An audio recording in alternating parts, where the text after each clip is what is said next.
මේ දින කීපයකට ඉස්සෙල්ලා ඓතිහාසික දිනයක් බවට පත් වෙන අපි ශ්‍රීපත් කරන අපේ යුද ජයග්‍රහණ දිනය.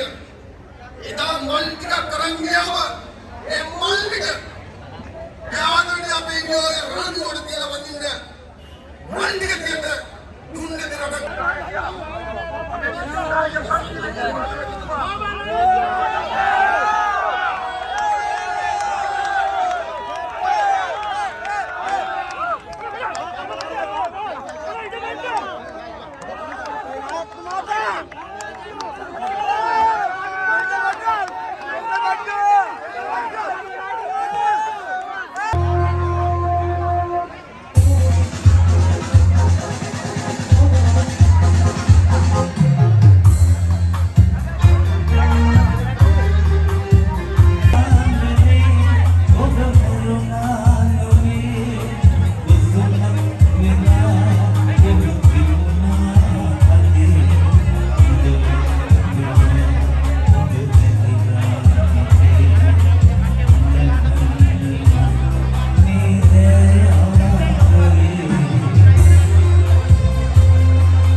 डिस्ट्रिक्ट इतरुने अटदने पार्लिमेंट ला देන්න හිටියේ.